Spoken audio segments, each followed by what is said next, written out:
Jay, are we recording before I get started? Okay, perfect. Thank you. All right, welcome everybody. My name is Kat Rohr. Please call me Kat. And I just want to welcome everybody to Middle Ground. I just want to go over a couple things before we dive in. This is not a featured show yet, but I am hoping that that is something that may happen in the near future. So I would just ask everyone to refrain from cursing or using any foul or abusive language in the box or in the comments. And just remember, no smoking, no drinking, anything like that on camera.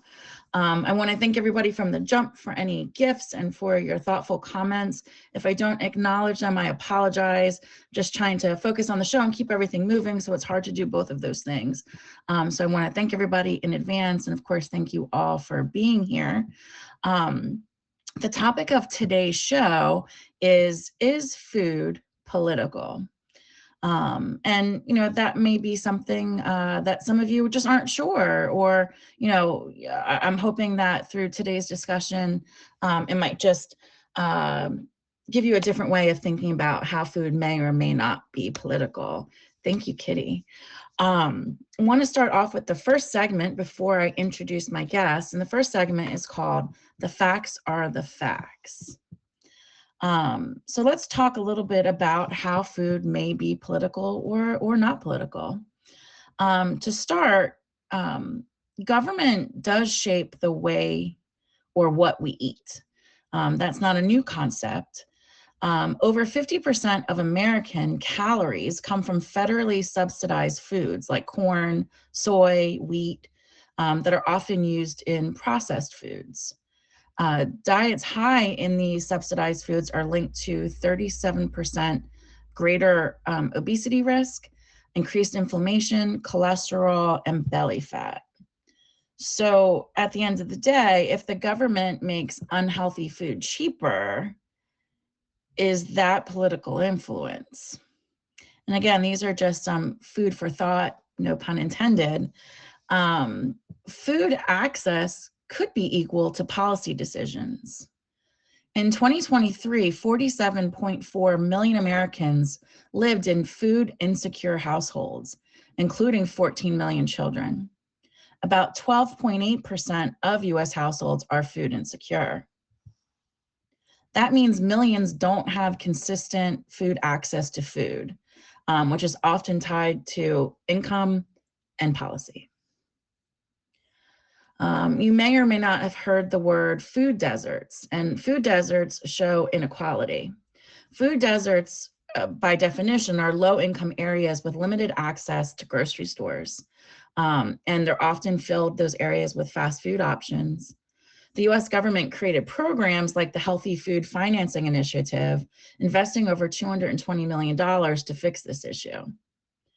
So an angle here to consider is, if the government has to fix food access, doesn't that make it political? Governments also actively regulate food. Specifically, we can look at examples of policies, school lunch programs, food stamps or the SNAP program, and even taxes on sugary drinks. If laws control food, and those are some examples of that, is food political?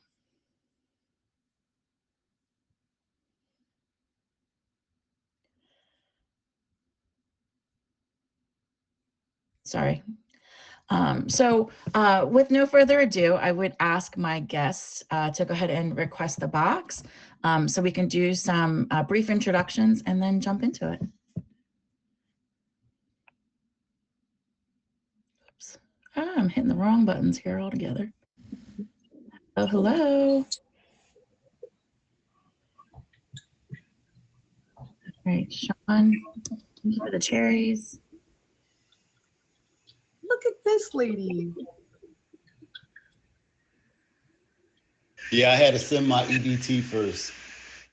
Thank you. I appreciate it. Well, welcome everybody. To start off, I just wanted to have an opportunity for each of you to introduce yourselves, let us know. Maybe we can find you streaming on the app, and anything that you may have coming up or that you'd like to tell us about. Kitty, I'll start with you. I'm Kitty Commander.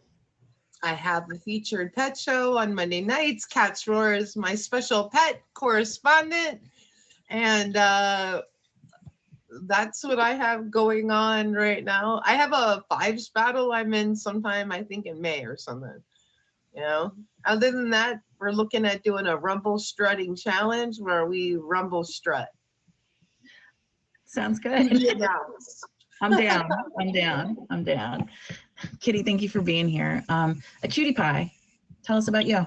Well, hey everyone, I'm Cutie Pie. I'm a random streamer. I like to just come into streams and listen and chime in when I feel like I have an opinion. I got nothing going on. I'm gonna pass it over. Got you. Thank you so much for being here. I appreciate it. And Sean the Light, tell us about you. What up? What up? I'm Sean the Light. I'm more of an evening streamer. I work during the day, so when I get on, it's usually after 8 till about, who knows? You know, once I get tired, ready to pass out, you know, that's when I get off. But definitely catch me on. You'll definitely catch me with some new content coming up in May. We got the Spark Hour. So, you know, definitely look out for that to, you know, to come through to the Shine the Light stream. Other than that, yeah, I'm here. And thank you so much for being here. I appreciate all of you, you know, for taking time out of your schedule to be here. So with that said, I'd like to jump right in. And my first question, and Cutie Pie, I'm going to start with you, is that do you believe that food is inherently political or only when it becomes controversial? I think because food is one of like the basic needs for human survival, I think it's inherently political. I think that just the simple access to food, going back to, you know, the beginning of civilization, it's been politicized and it's only gotten more complicated. And just a follow-up question, I'm going to ask this to all of you. Should access to healthy food be a basic human right for everyone?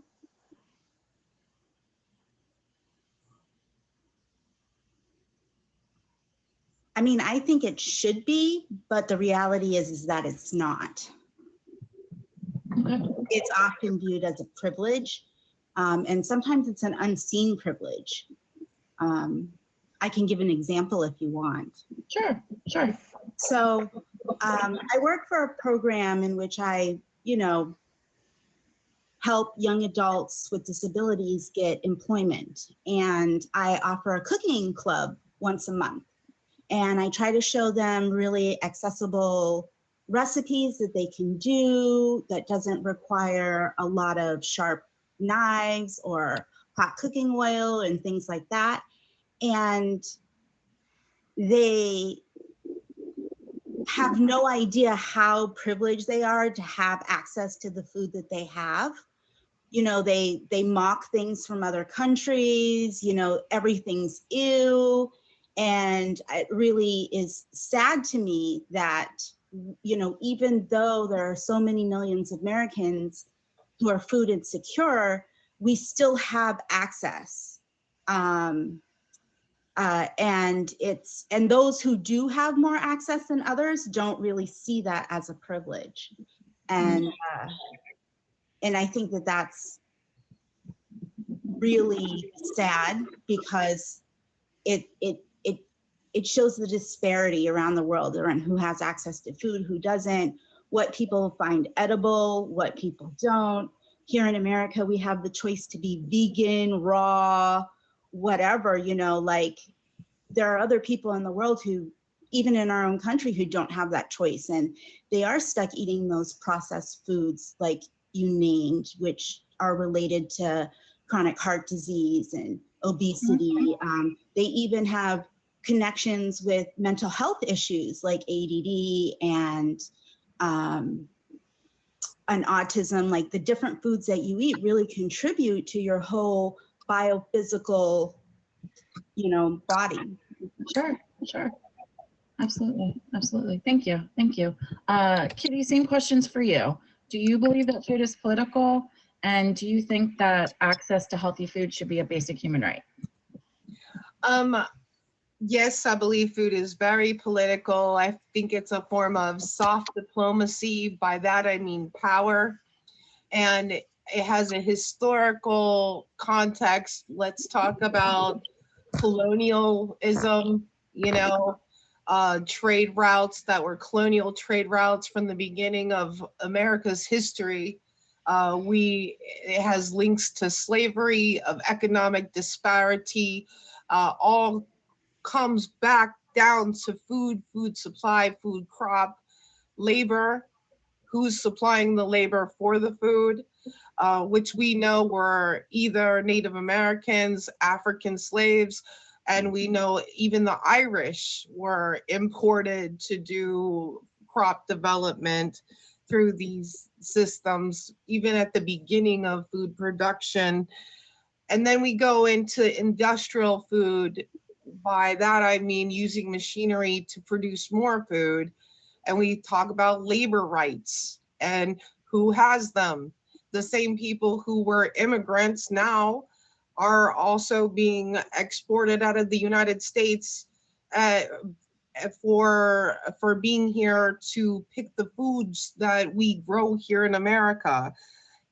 When I say that it's political, I think it's political on so many different levels. One, the exploitation of labor. Two, immigration and how it is seen, how the policies are developed as well. People are good enough to pick our crops, but they're not good enough to be United States citizens. And before that, they were good enough to be taken and bought and purchased and exploited for their labor, but not good enough to be considered human until, God knows what, when we talk about agricultural subsidies, who gets them now is the big thing as well. And when I talk about agricultural subsidies, obviously I'm talking about the government providing farmers with money to produce certain and specific crops. So who has the power to hold what we're going to grow for food in America specifically? I'm not talking about worldwide, talking specifically in America. So I do think that food is incredibly political on every facet. It's like a cat. It's fluffy and cute, but it will claw you, if you get into it has the ability to do damage. And it's also a leverage point for water. Water is one of these allocated resources that we do not talk nearly enough about in America, but our water systems and freshwater supplies are becoming diminished every year. Every year, more and more fresh water disappears. Cattle production uses a lot of water because cattle, beef, lamb, pig, all of these animals use a lot. A lot. I was just going to say a bad word. They use a lot of water to produce grain that the animals eat, right? And we don't think about that system and chain system and the implications, much less then when you get to the end of production cycles, which is then the food deserts. Who is allowed to have access to the fruits, the vegetables that are grown? Because even though people who are immigrants are good enough to pick them in the fields, will they even have money to go to the grocery store and buy them themselves to eat? Sure. And I could go on, but that's good enough for right now. Thank you. Thank you. Sean, what do you think? Do you think that food is political? And do you think that everybody should have access to healthy food as a basic right? I feel like food is definitely political, but I also see it as controversial as well, Okay. right? The reason why is because I'm looking at personal experience versus what I see in the world, right? What I see in the world, for example, what I see makes it, political. I live in Philadelphia. Philadelphia is heavy on Islamic culture, heavy on the Islamic culture. What is the primarily, the primary food they don't eat in that culture? It is pork, right? That definitely makes it political. I see people in the store argue. We call it the poppy store. Y'all call it bodega. But we call it the poppy store, right? People will yell at the chef for using the same grill that they just cooked pork bacon on, and they're about to cook beef bacon. I'm one of those people. I'm one of those people, right? Why? I don't want that pork juice. No, and there's nothing wrong to anybody who eats it. Eat what you want. You know what I'm saying? Eat what you want. But personally, based on how I grew up, I can see myself having a fit if I see you putting my slab of, what is it, beef short rib or wagyu on that same stove or grill that you just put that baby back on. that would definitely bring politics and issues when it comes to people of that culture, right? And not even just that, but that's also a reason it makes it controversial, because in the city, like I said, it's heavily Islamic, right? But you got a lot of people who don't follow Islam who still don't eat pork based off of personal preference. Not just in the city though, but all in other places too though, right? Now we thinking of stuff like that. And if I'm looking at personal preference, I feel like that makes it more controversial, especially in the environment that you grew up in. For example, another example could be somebody who don't believe. I hear this statement pisses me off. Crabs and shrimp are roaches of the sea. Shut the heck up. That's how I feel about that statement. You know what I'm saying? To me, that's a controversial statement, right? Because that same person, I find out they eat pork. Don't piss me off. And that is like the same thing. Or you go somewhere where like in some Asian cultures, right? They eat ants. You know what I'm saying? Like I legit seen a whole dish of ants. You know what I'm saying? I go down Chinatown. I see that down there, and they actually eat them, right? Over here is not political. Yes, it's controversial because to us that's taboo. We're from America. Sure. So I don't want to. I could like Kitty said, I could definitely keep rambling on this, but I really feel like it's on that personal. It's definitely personal preference and your environment that you grew up in that could potentially make it controversial versus inherent. Sean, let me ask you a follow-up question though. Let's say the government said, hey, we agree that shrimp and crabs or whatever your example was are subpar, and thus you're not allowed to buy them anymore. And how would you feel about that? I would cry.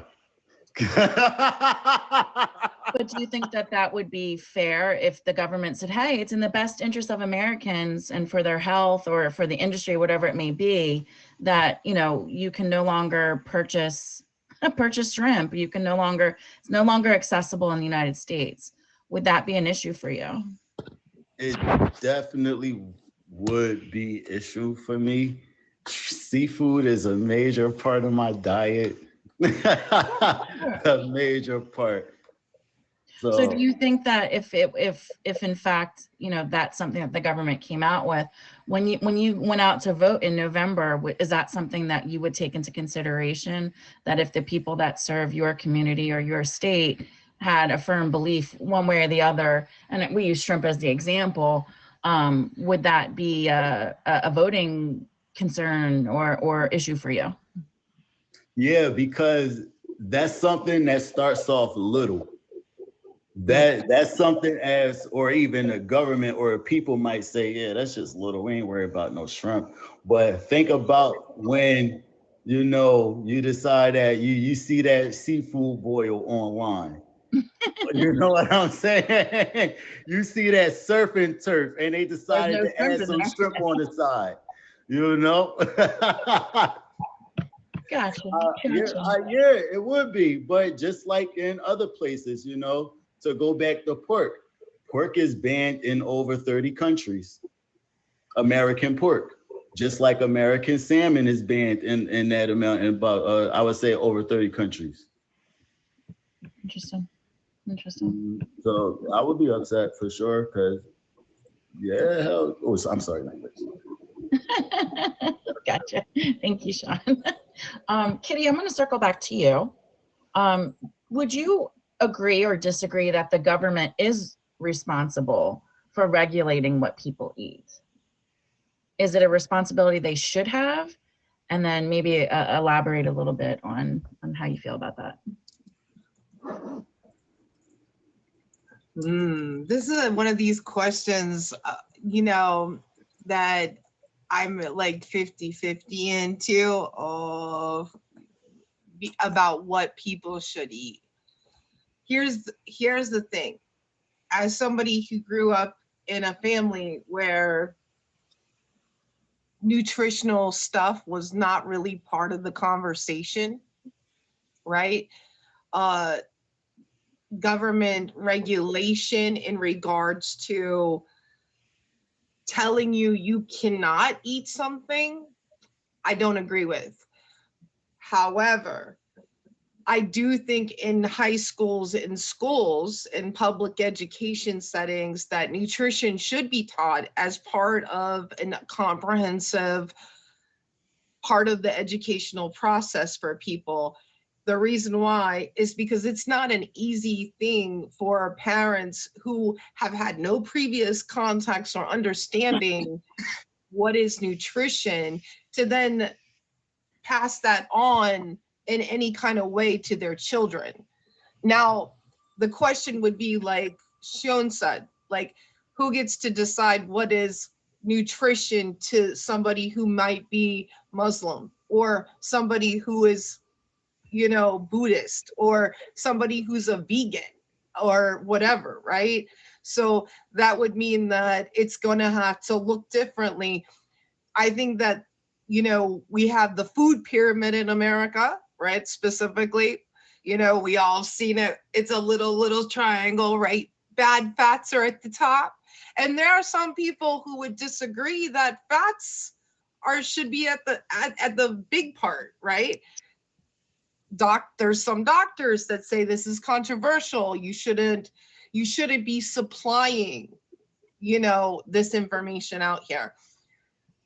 So in that way, I do think there should be some comprehensive education, not only in different foods, but also in the preparation of food. There used to be a class called home economics. I remember that well. I'm Generation X. Okay, we gotta put it into context. They don't teach it anymore, usually in classes, unless you somehow have, you know, an opportunity to go to a school that will allow it. But Generation X, we had home ec, you know, and we were taught how to make scrambled eggs. You know, is this one or yours? Is right, Surak. So, you know, like, it's a real thing. You know, you had these opportunities to learn how to cook, how to make simple foods for yourself. And that was part of the educational process and system.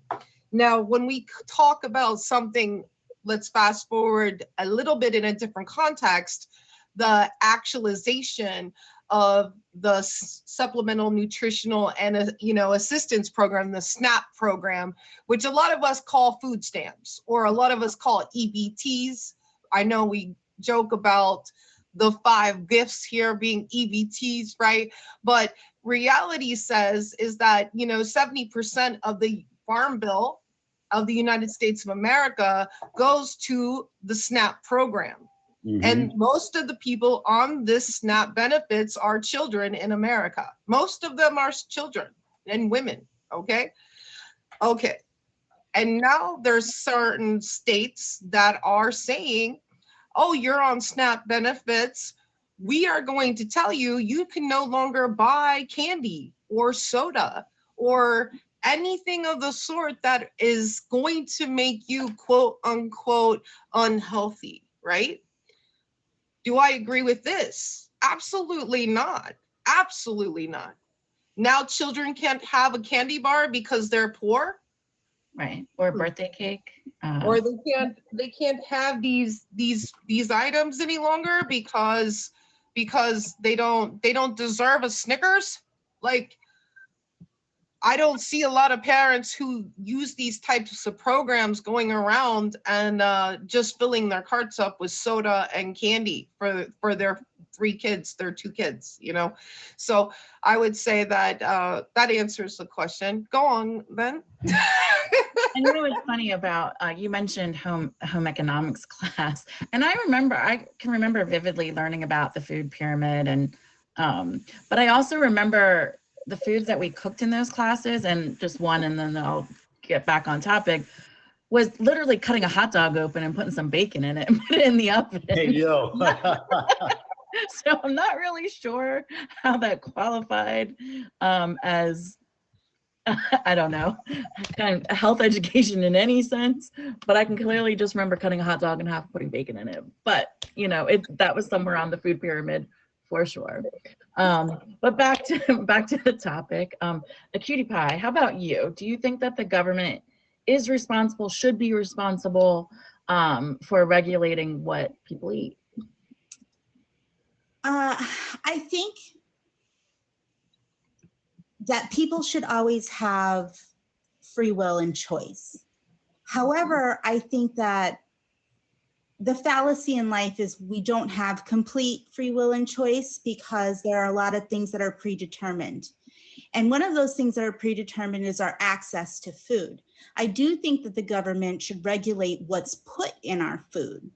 Like let's not regulate people's access to food, but let's regulate what's in our food, because we have some products here in the United States that are also sold abroad without a lot of these toxic and addictive chemicals in them. Like, we are really being enslaved by the food product on the shelves, because it's creating, I think I remember reading once that an addiction to sugar is like 50 times that of addiction to heroin. And everybody knows how difficult it is to break a heroin addiction. Like, so if there's something that's 50 times more addictive than that, do you even stand a chance? Sure. Right? And so and so I think that when we overlap that with people's access to food and the affordability of food, because I shop at Aldi's and I'm one person and I easily spend $70 a week on groceries. Easily. I can't imagine feeding growing kids, right? And it's expensive. Like, a gallon of milk is how much? Eggs were like $6 a dozen recently. I was like, what is happening here? Like, eggs used to be the cheap protein, right? Everybody could buy a carton of eggs and boil an egg, bake an egg, scramble it. Egg was like the shrimp of the Forrest Gump movie, right? like you could do all of these stuff, but now even eggs are so expensive, and it's a protein. But yet what Kitty was talking about is that all of these agricultural businesses are getting subsidized by the government to produce more wheat, more, which then corn, which turns into high fructose sugar, which is one of the additives that they add to our food that makes it more addictive. Then, we have like the grains and all of those things that they put in our food, which makes us more addicted to it, which makes us sluggish. Actually, I believe there was an article that I read about the Kellogg company, Kellogg's cereal, is that they came up with this whole idea to feed us sugary carbs so that we crash at the end of the day. That's wild, and that they're allowed to do it, right? And so they're pretty much, the government is funding our own demise by like providing subsidies to agriculture for producing this food. And it could still be, I think, subsidizing out agriculture, but regulating it in a way that it brings other nutritional food to the forefront, the food that we need, which, then calls into question of like, what is a sustainable protein? Because then we move from, is farming ethical? What do you farm, as Sean was saying, is it pork? Is it beef? Is it poultry? Like, what is it? And then we have this whole emergence of lab grown meat, which is expected to blow up to be like a $6 trillion industry in the next 10 years. Right. And so if you think about that in trillion, I feel like that's a whole nother show. No. Yeah, that's a whole other show. Right. And so it's so your question is should the government have control over what we eat? My answer is no, but it should have control over what's put into our food that's presented to us. I think that's a very valid they have that responsibility. Yeah. Okay, thank you. Sean, what do you think? Do you think the government should have their hand in kind of regulating or controlling what we eat? Biggest thing they already do, they especially with all the points that was already made, they already do control what we eat, I actually, it's funny because I had a customer, I'm in sales, and it's funny because she's actually from Jamaica, right? They have a fruit out there called ackee. I don't know if some of you are familiar, but ackee is a fruit that has a seed in the middle, which is very poisonous if eaten unripe. So you have to wait until it's ripe in order to eat the fruit, or else you'll get really sick, possibly unalive yourself, right? Now, that fruit is banned and illegal in the United States. But the lady that I was talking to, she just couldn't stop talking about how much she loved making ackee when she was a kid, right? And how much she missed having ackee, and she can only get it when she visits her family in Jamaica, right? So, with stuff like that, I get why certain foods, the government put their hands on. Because if you think of, and again, no disrespect to Jamaica, I love the culture, everything about it, right? But if you think about it, that same fruit could be used for, for poison if someone has that mindset, right? Imagine someone sneaks that into the United States. They want to smuggle that in the US. I need TSA to be on that, That's a whole other show. Jot down these ideas.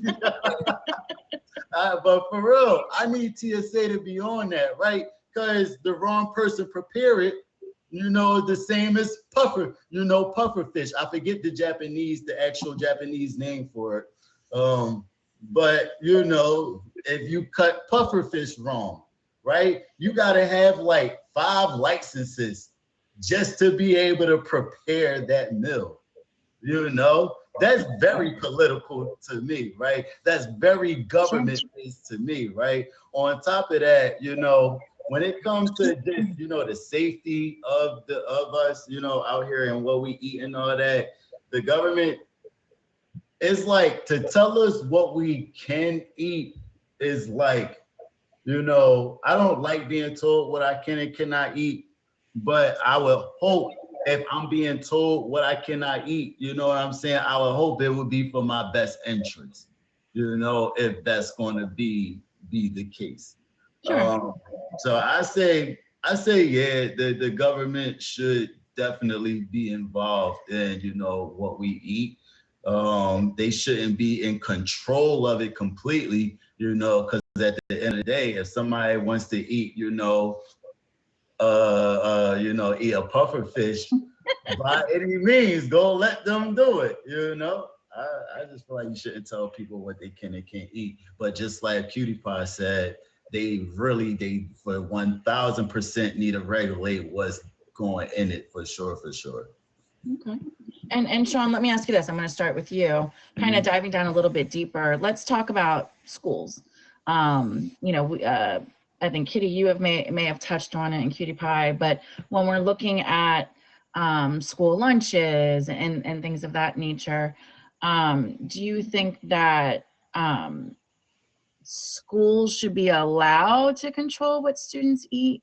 You know, if you remember, Michelle Obama had kicked off like a healthy lunch program. I'm not sure the specific name, I apologize.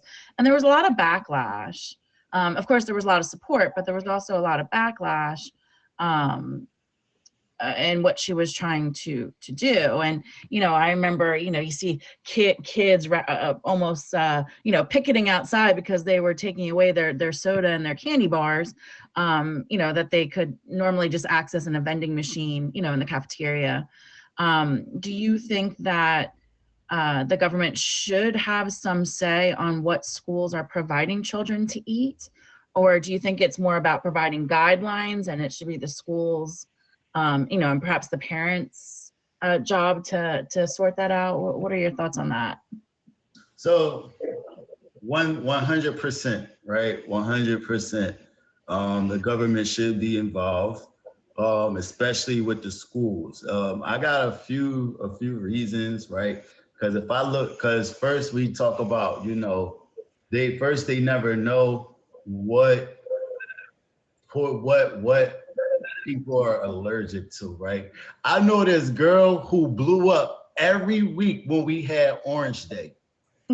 Every time we had oranges for lunch, for our lunch fruit, she blew up like face like, Oh, yo, wow. she like that was bad for her, you know? And it's just like, okay, people, that's something that people have allergies to, you know, and like she damn near had to get a shot every time we had oranges in lunch that day, you know. I feel like if the school was like aware of, you know, the biggest allergies, you know, that's around, then that probably could have prevented that from happening to her. Same thing with nuts, right? People might not eat nuts, you know, people like, for example, say me and you sitting next to each other, Kat, right? I'm allergic to peanuts, you're not. You're sitting next to me eating a bag full of peanuts. However, that odor and the what you call it, it's a specific word I'm looking for. But it just, you know, that smell and everything from the peanuts just travel over towards me. Now I'm getting messed up, you know, just because of the smell of the peanuts, you know, being too close to me, right? And you know, they'll do that because of their allergies, but they won't look at other things that people are allergic to, you know. I've seen fish sandwiches being served in school, and people who are allergic to seafood couldn't be in the lunch cafeteria because they were serving fish. But let me ask you this, Sean, as a, not to interrupt you, but a follow-up question. Do you think, though, and those are very relevant examples of concerns, regarding food that are in schools. But do you think though, and we'll use the nut allergy because that's seems to be very prominent in schools. Do you think though that the federal or local government should say, do you think Donald Trump should put out a policy that says no peanuts are allowed in any public school in any state across the country?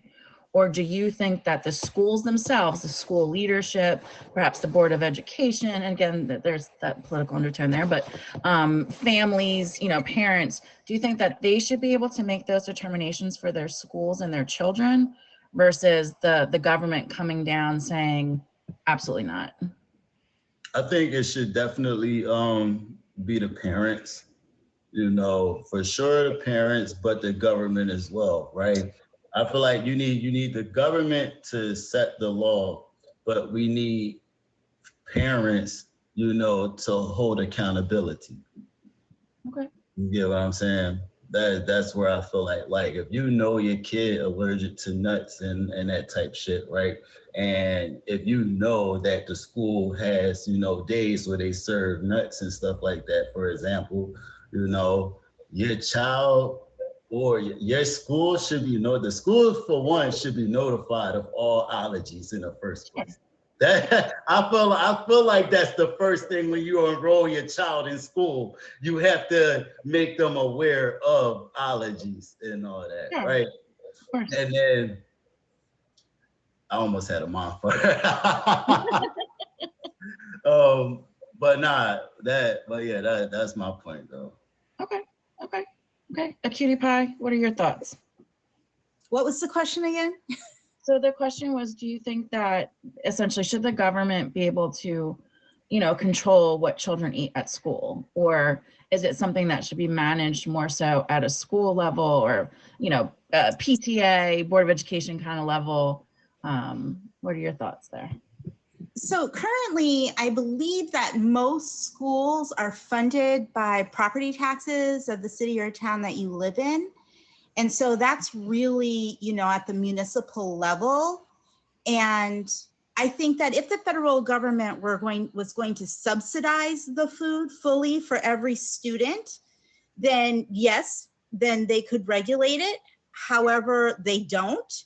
I think that many school districts struggle to provide healthy and nutritious food to all of their students. And I think that we've all heard those stories about those kids who ran out of lunch money and they don't get anything to eat. And for a lot of children, that's the only meal that they get every day. And so I think that if the federal government wanted to, I guess, put its sticky fingers all over it, then they need to pay for it all. And then they need to make sure that it's healthy and nutritious, but then also that everybody has fair and equitable access. Because those schools, I never went to a school with a candy bar machine in it. We lived in a poor neighborhood. There was that candy machine would have got robbed. There was no candy machine in our school, but we also had open lunch, which meant that we could leave the school and go use our food stamps to buy food at the local bodega or whatever. And so that was a different way of accessing food. And back then it was literally the food stamps, the $2, the $5, and so and the government did not control what we bought with those food stamps. And it's kind of terrifying now to know that they are going to be controlling what people buy with that, because like you both pointed out, it's who's really going to suffer here. It's the children. They're going to suffer out on experiences and life, and not being able to buy a birthday cake because you get food stamps. They're going to have to pry those those fire Cheetos out of my cold dead hands because I'm not giving them up. And I'll be damned that if I were to all of a sudden be in a situation in which my tax dollars all these years have gone to pay for SNAP, and then I get SNAP and then they tell me that I can't have I can't have a Diet Coke. There's going to be a problem. You know, like That's there's, the quote of the night. you know, there's gonna, because all of us who have worked, who have paid our federal taxes, have paid for our fair share of SNAP benefits. I think it costs every working individual might pay $17 every year towards SNAP. Mm. Right? And I'm more than willing to pay $50 to SNAP every year. Like, Sure. we're talking about a year. Like, what's that? Like $6 a month? Right, right. No, you make a very valid point there. You know, and so I think that if the federal government wanted to regulate school and lunch at, you know, at cafeterias, then they need to provide equitable access and fully fund it so that no child is hungry at school. But we all know that they're not going to do that because there's this sinister link between nutrition and brain development and intelligence. And why would they want to fully fund and feed the revolution? That's the new quote of the night. Thank you, Cutie Pie. Thank you. Kitty, I'm going to turn it over to you. What are your thoughts? All right. So I don't think that it's the government's job, period, to be involved in school lunch at all. I don't think it should be regulated at the school. I don't think the school should be even making lunch for anybody. I know this is going to come off controversial. And I feel like that's a parent's job. I feel like it's my job to make sure my kids got some food for lunch. Now, would that mean a distribution of this National School Lunch Program into SNAP specifically, where the parent gets more resources to buy food that they can make for their kid for lunch? Yes. Okay. I think that we should take respectfully the $17 billion per year that we give as a government nationwide for a school lunch program to the parents that are utilizing SNAP benefits. And I think that money should be allocated to them to increase their SNAP amount that they get each month so that they can go out and they can choose what to feed their kids, what food to give them that they are acceptable with, that they feel okay with giving their children, and letting the parents have parental oversight of the food. I also think that the schools have no business telling a parent they can't have Doritos in their kid's meal, or they can't have a Snicker bar or a pudding cup or something like that. I don't think that's the school's responsibility to regulate. I don't think it's any of their business to regulate what food my child eats or what food that my child don't eat. That's none of their business as far as I'm concerned. I also don't want to subsidize respectfully like middle class kids to give food. Like if your parents make $100,000 per year, respectfully, you don't need to be in the school lunch line. Go make yourself a sandwich before you leave your house, or your parents can do it, whatever it is, but they can do it. I don't agree with it. I don't. Now that being said, I have a fair solution. Added to their SNAP benefits, give them more money to buy more groceries and take away school lunch. Now, okay, Kitty, what about those food deserts? I hear you. Okay, but maybe the answer there is with the increased economic dollars that each person carries now on their SNAP cards, maybe somebody will open a business in that community where those people can spend that money and turn those dollars over within their own communities. That we have seen that happen before. So like on an emotional level, like a parental rights level, I don't want the government involved in what my children eat. I don't want them involved in subsidizing school meal programs. I want the money to go directly to the parents, because if we trust them to spend their money, and every one of them is, including all of us, on our tax money, you know, that's their tax money too. Why do we then get to regulate them and their children's food? Like, I don't understand. We want people to be adults. We want people to act responsibly. We want to give people power and autonomy, not strip their autonomy away, especially when it comes to providing for their family. And instead, we continue to strip autonomy away from them, make them more dependent, more dependent, more dependent on the government, more dependent on decision making from people who are in charge. I don't see that as fair. I don't see that as giving them ultimate choice, responsibility, any of that. I'm not saying that we don't give them the tools and the resources. I'm saying give that 17 billion for the National School Lunch Program to the parents of those kids, because food waste is a real issue too with school lunch. Like, they say about 40% of school lunch food ends up in the garbage. Like, so all this food that the kids are eating, well, a lot of it's going right in the trash. I was one of those kids. I'm sorry. No, it's a real thing. It's a real issue. So then, yeah, they're getting what? They get the tater tots?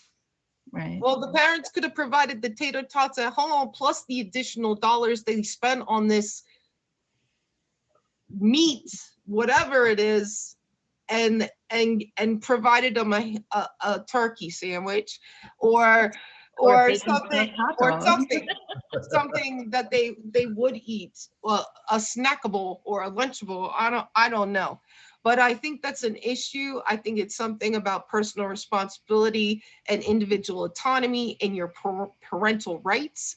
I also think it has something to do with financial and fiscal responsibility as one taxpayer to another. And I agree with Cutie Pie. I would be totally willing to go to $50 a year to make sure that those kids and those parents that need to utilize these programs get to have the autonomy to make it their choice what goes into the school lunch for their kid, and have nothing to do with it at school at all, except for a cafeteria and a janitor to pick up the stuff at the end that gets left on the floor. So, but Kitty, let me ask you a brief follow-up question. We are in the last few minutes of the show. I can certainly, I see from your viewpoint, and there are certainly points that you've made that I agree with myself, but I think that we can't necessarily, I don't know how to say this, how I want to say it, but we know that all parents do not utilize their SNAP benefits well, whether that's because of a lack of education in terms of good choice, food choices or purchasing choices, or they just don't care to purchase those things. So there still runs a risk, using what you've shared. Wouldn't there still run a risk though of kids that simply would not have school lunch, even if their parents received X, Y, and Z? Because not all parents, I don't want to say not all parents are good parents, because that's not what I'm trying to say, but not all parents make good food choices or provide lunches for their children, even if they have the resources or use it wisely. Thank you. Is it the school's responsibility though, or is that just a whole nother issue itself? So the way I would look at that, because I am aware that, people do sell SNAP benefits, right? We know people do. We know people be like, I'll give you 50 cents on the dollar. I need a tank of gas, right? I know what you're talking about here. All right. I'm not like outside of the world where I'm like pie in the sky. But here's the thing. If there is not a return, I understand if a kid starts showing up at school then, and the person in the lunchroom, the teachers in the lunchroom notice this kid comes to school every day and he don't got no food, that's what school guidance counselors are for. That's what school administrators are for, in my opinion. That's almost a better indicator of problems within the home than anything else. All of a sudden, a kid starts showing up to school day after day after day with no lunch. What an incredible place to pick up and Sure. see what the social responsibility is there of maybe happening at home. Maybe mom is on a heroin binger. Maybe dad is drunk. Maybe they did have to sell their food stamps to make rent, you know? That's when I think school guidance counselors, and that's when school social workers and other people support people that are inside the school, then that's when I think they step in. That's when I think that, like, and how do people know that? A lot of people don't know that. They go further down to the point. Wouldn't it be such an amazing indicator if we see a little baby, like a 9-year-old, come to school every day, he don't got no school lunch? Huh. I bet you all of a sudden, if Mrs. Jones gets an email from the teacher, hey, I've noticed little Tommy's coming to school without a school lunch the last few days. Tell me what's going on inside your household. Guess what? Put the responsibility back on the parent to be a parent. Now, if this is the moment where they're like, hey, we utilized all of our food subsidy and we just don't have it, then you know what? That's where the school social worker can say, hey, do you need a ride to go to the food pantry? Do you have access to the food pantry? Is there a food pantry at the school maybe? If there's not, do you need access? Do you need a bus pass to get there? But Sure. that's what these social workers are for, right? But how do you access them or get to them point where you're going to be able to see it until it's too late? A lot Right. of time food is a great first indicator. Like, I know it sounds wild to utilize that situation as a critical point, but I think it's a perfect critical point. And even though it would mean that a couple kids might not get lunch for a few days till somebody takes notice. And that's assuming people who are educators and administrators care, right? Sure. But I hope they would, because they're not making that much money to educate or, administrate nowadays. So, Sure. but that's my thought. Does that answer the question? Yeah, no, absolutely. Absolutely. So I think that we could, we're in the last few minutes of the show, and I think we could definitely go on much more. I think we've just kind of skimmed the surface here this evening. But I do think that this is, an important topic that if it doesn't affect us personally, it affects people we know. It may have affected us in the past. And,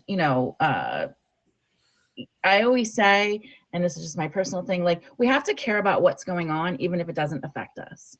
So whether or not we feel that if food is political or not, food is still access to food and healthy food. Those are still important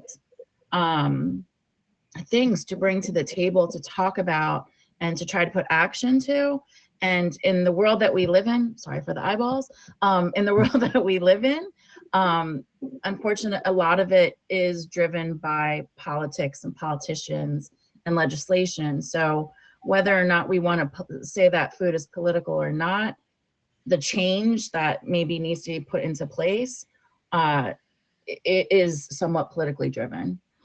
So, I just want to thank everybody, for their insight and for being here tonight. And, I hope we can continue this conversation. My goal with this show is not to get everyone to agree with me or even with each other. It's really just about listening, hearing different opinions or viewpoints on things and trying to find some middle ground. It's okay to agree to disagree. But I think, important topics such as this is something definitely worth discussing. So I want to thank everybody for being here this evening. Kitty Commander, a Cutie Pie, and Sean the Light. As you know, this show is called Middle Ground. It's 8:30 every Wednesday. I am currently booking shows for April, so you can check out my Instagram to see what topics we have going on. If you'd like to be a guest, just let me know. Or if you have topics to suggest, I have a list running, because certainly I'd like to bring topics to the show that people are actually interested in talking about. So thank you, everybody. I hope you all have a great night. Thank you to my gifters. Please make sure that you like and follow my guests, as well as my gifters here this evening. And good night, everybody. Thank you. So, Right. you guys. Thanks, everybody. Thank you. Oh, we got the wrong way. I can't get out of it. I got you. Okay. Listen, thank you, everybody. I appreciate you. This ends the show for tonight. Hopefully I'll see you next Wednesday, but I'll probably be on later. Good night.